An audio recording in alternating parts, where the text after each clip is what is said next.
Bonjour à toutes et à tous, bienvenue dans ce nouveau numéro de The Office. Cela ne vous aura pas échappé, l'offre disponible en Île-de-France n'a jamais été aussi importante et certains secteurs affichent des taux de vacances records. Sur les 4 300 000 m² disponibles, seulement 27% sont des immeubles de première main auxquels il convient d'ajouter 1 500 000 m² à livrer d'ici 2025. Or, les immeubles de première main représentent 91% des surfaces commercialisées en grandes transactions, un record sur les 10 dernières années. Plus que jamais, les utilisateurs sont donc à la recherche d'immeubles de qualité, performants et vertueux, répondant aux critères ESG qu'ils s'imposent. Les labels, certificats et autres normes de construction et ou d'exploitation sont donc passés en quelques années du plus marketing à une condition déterminante. La prise de conscience des enjeux climatiques, le décret tertiaire, la pression sur la baisse des consommations d'énergie et des émissions de CO2 sont passés par là. Je vous propose donc dans ce numéro de The Office de faire un point sur les différents labels, certificats et réglementations en vigueur actuellement en immobilier de bureau. Tout d'abord, commençons par la réglementation qui régit la construction des bâtiments tertiaires en vue de la protection de l'environnement. Elle est imposée par la loi et évolue dans le temps. Depuis juillet 2022, c'est la RE 2020 qui est en vigueur.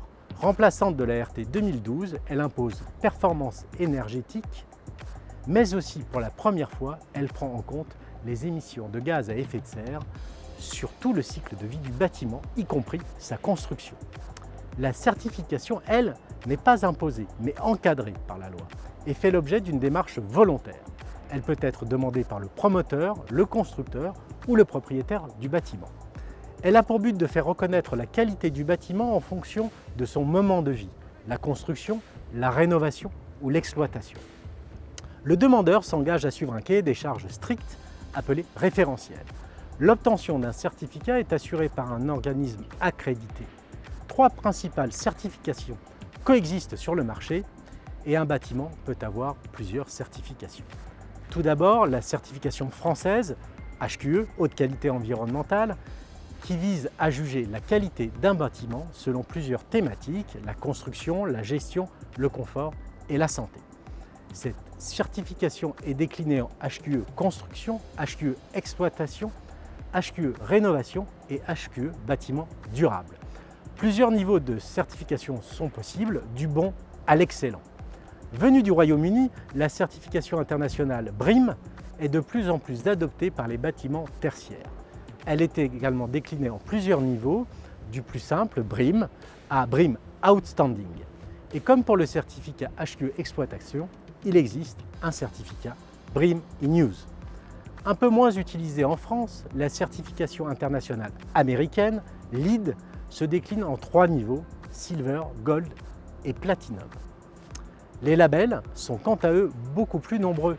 C'est un signe d'identification, une marque qui garantit la qualité d'un domaine spécifique. Ils ne sont ni encadrés ni imposés par la loi et viennent souvent compléter une certification. On peut les regrouper en 4 grandes thématiques: la performance énergétique, le bien-être et l'environnement, la connectivité et les services et enfin la responsabilité sociale. Commençons tout d'abord, et ce sont les premiers à avoir été créés, par les labels énergétiques. On retrouve notamment le label BBCA pour bâtiment bas carbone. Il vise la réduction des émissions de gaz à effet de serre lors de la construction et sur la totalité du cycle de vie du bâtiment.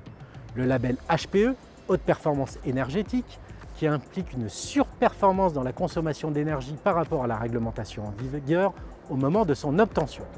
Mais également le label BBCF Énergie pour bâtiments basse consommation ou le label énergie carbone E+, C-. Deuxième thématique la plus utilisée, le bien-être et l'environnement, avec les labels WELL, centrés sur le confort et le bien-être de l'occupant. Il prend en compte la qualité de l'air, de l'eau, la proximité d'installations comme les salles de sport ou les restaurants. Deuxième label, Osmose, qui intervient lui sur 3 niveaux, le bâti, les aménagements des espaces et les services mis en place par l'entreprise. Le troisième, Biodiversity, comme son nom l'indique, prend en compte et valorise le respect de la biodiversité des lieux durant la construction, mais aussi l'utilisation du bâtiment. Troisième thématique, la connectivité et services avec 2 principaux labels existants, Wirescore qui certifie la bonne connectivité d'un bâtiment R2S, qui est un label dédié au service au sein d'un bâtiment. Dernière thématique, et sans doute la plus récente, mais pas la moins importante, la responsabilité sociale avec deux labels très différents. Le label LA Accessibilité, qui est dédié à l'accessibilité pour tous des bâtiments, et enfin le label ISR, qui est accessible au fonds de gestion d'actifs immobiliers et qui prend en compte les critères ESG dans la construction des portefeuilles gérés. Ce dernier label est un signal fort de l'implication des investisseurs institutionnels dans la qualité des actifs sous gestion et souligne l'importance des critères ESG en immobilier.